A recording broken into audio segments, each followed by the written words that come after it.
Dia Beacon Regio Galleries is home for Dia's Art Foundation's distinguished collection of contemporary art from the 1960s to the present. It was recently built in 2003 and it covers a large area of over 240,000 square feet. It was created by Leonard Riggio and Michael Goldman. The building is located on the banks of the Hudson River in Beacon, New York, and is easily accessible by train or car. The building was originally built in the 1920s era when it occupied a former Nabisco box printing facility.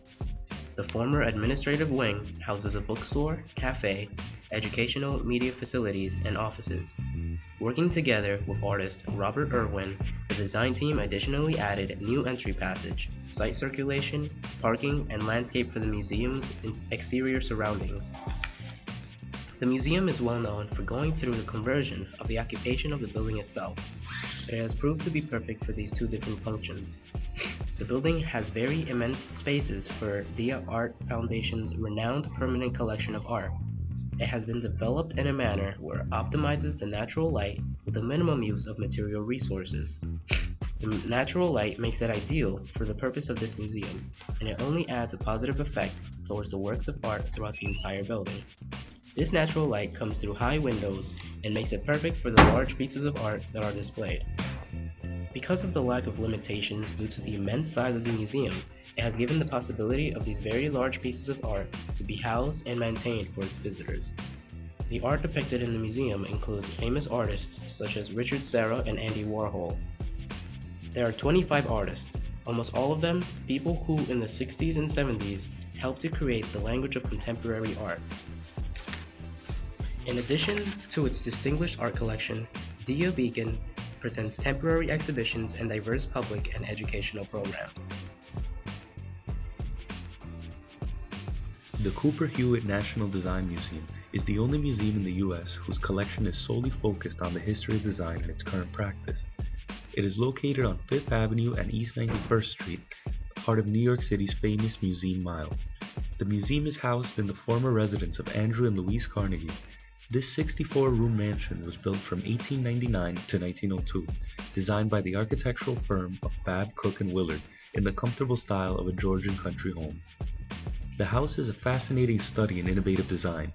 It was the first private residence in the U.S. to have a structural steel frame and one of the first in New York to have a residential Otis passenger elevator. The building received landmark status in 1974 and in 1976 reopened as the Cooper-Hewitt National Design Museum. The Cooper-Hewitt has visiting exhibitions and a collection containing more than 250,000 objects ranging from the Han Dynasty to the present. It is organized into 4 departments, which are product design, decorative arts, drawings and graphic design, and textiles and wall coverings. The museum focuses on work that gives everyday items such as furniture, computers, even toothbrushes a more unique appearance, adding form to the function. The museum also houses the National Design Library, containing over 70,000 volumes. Since the museum is housed in what used to be a residential space, the interior exhibition areas are significantly smaller and more divided in comparison to other museums with larger, more open plans. The exhibitions are displayed in a suite of small galleries.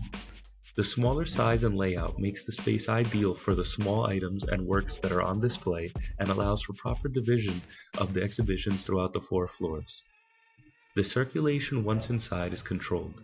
Since the museum has many interior partitions, the exhibitions are divided and guests must go through each room to fully experience the entire exhibit. There is only one main staircase and a small service stair in the back. Since the small spaces and numerous divisions do not allow for natural light to be present in every room, the galleries use different specially designed lighting systems to properly display the exhibitions. The museum closed its doors in July of 2011 to begin a 2-year major renovation of the historic building. They will be adding a 6,000 square foot gallery to the 3rd floor, increasing the total exhibition space from 10,000 to 16,000 square feet. The new 3rd floor will be redesigned to create a large gallery space that will not be constricted with partitions. For the first time in its history, the museum will have a major flexible exhibition space that will allow for the display of larger objects. The museum presents compelling perspectives on the impact of design on daily life through educational programming and its exhibits. It is the mission of Cooper-Hewitt to advance the public understanding of how design impacts every moment of our daily lives. The Cooper-Hewitt National Design Museum and the Dia Beacon are both buildings that were successfully reused. The Cooper-Hewitt transformed from a Georgian country-style mansion, and the Dia Beacon transformed from a Nabisco box printing facility. The Dia Beacon contains enormous spaces for its large-scale sculptures and paintings, and in comparison, the Cooper-Hewitt's exhibition spaces are small, yet it is more divided properly with different types of galleries. The redesign will also develop an exhibition space that will allow for the display of larger objects. Another difference is that the Cooper-Hewitt uses different specific light systems in order to display each of the exhibits. The Dia Beacon has utilized the natural light, and it has become very fitting for the museum.